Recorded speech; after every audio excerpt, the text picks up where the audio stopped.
ಧ್ವನಿ ನ್ಯೂಸ್ಗೆ ಸ್ವಾಗತ. ಪರಿಸರದಿಂದ ಆಗುವ ಪ್ರಯೋಜನವನ್ನ ತಿಳಿಯದೆ ನಾವು ಪರಿಸರ ಹಾಳು ಮಾಡ್ತಾ ಇದ್ದೇವೆ ಎಂದು ಚಳ್ಳಕೆರೆ ನಗರ ಸಭಾಧ್ಯಕ್ಷೆ ಶಿಲ್ಪಾ ಮುರಳಿ ಬೇಸರ ವ್ಯಕ್ತಪಡಿಸಿದರು.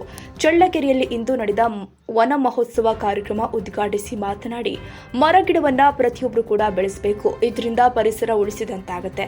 ಪರಿಸರ ಸಂರಕ್ಷಣೆಗೆ ಎಲ್ಲರೂ ಕೂಡ ಆದ್ಯತೆ ಕೊಡಬೇಕು. ಪ್ಲಾಸ್ಟಿಕ್ ಬಳಕೆ ಸಂಪೂರ್ಣ ನಿಲ್ಲಬೇಕು ಎಂದಿದ್ದಾರೆ.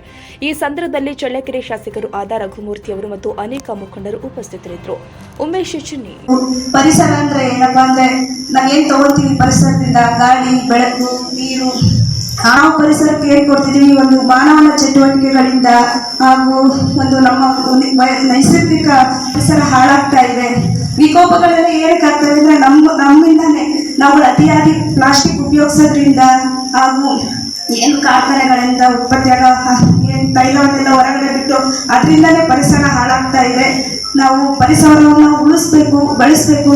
ಇಲ್ಲಾಂದ್ರೆ ನಮ್ಮ ಮುಂದಿನ ಪೀಳಿಗೆಗೆ ತುಂಬಾನೇ ಕಷ್ಟ ಆಗುತ್ತೆ ಅಂತಾನೆ ಹೇಳ್ತೀನಿ. ನಾವು ಶಾಲೆನಲ್ಲಿ ಓದ್ಬೇಕಾದ್ರೆಲ್ಲ ನಮಗೆ ಒಬ್ರು ವೀಣಾ ಟೀಚರ್ ಅಂತ ಇದ್ರು.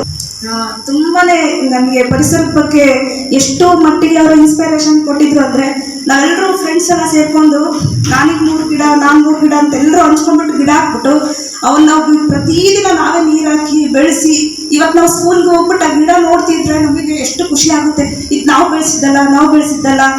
ಅವ್ರ ಟೀಚರ್ ಒಂದೇ ದಿನ ನಮ್ಗೆ ಇನ್ಸ್ಪೈರ್ ಮಾಡಿದ್ದು, ಬಟ್ ಆ ಗಿಡನೇ ನಮಗೆ ಪ್ರತಿದಿನ ಬೆಳೀತಾ ನಾವು ಇನ್ನೂ 3ಕ್ಕೆ ಸೀಮಿತ ಆಗಬಾರ್ದು ಅಂತ ಇಡೀ ನಮ್ಮ ಸ್ಕೂಲ್ ಫೀಲ್ಡ್ ಎಲ್ಲ ಗಿಡಗಳನ್ನ ನಾವು ಬೆಳೆಸಿದ್ವಿ ಸ್ಕೂಲ್ಗೆ ಹೋಗ್ಬೇಕಾದ್ರೆ. ಅದೇ ರೀತಿ ನಿಮಗೂ ಇಲ್ಲಿ ವಿಶಾಲ ಜಾಗ ಇದೆ, ಮಕ್ಕಳೆಲ್ಲ ನೀವು ಗಿಡ ಬೆಳೆಸ್ರಿ ಅಂತ ಹೇಳ್ತಾ, ಪರಿಸರನ ಉಳಿಸ್ರಿ, ಪರಿಸರನ ರಕ್ಷಿಸ್ರಿ ಅಂತ ಹೇಳ್ತಾ ನಾನು 2 ಮಾತುಗಳನ್ನ ಆಡ್ತಿದ್ದೀನಿ. ನನಗೆ ಮಾತಾಡ್ಲಿಕ್ಕೆ ಅವಕಾಶ ಕೊಟ್ಟಂತ ಎಲ್ರಿಗೂ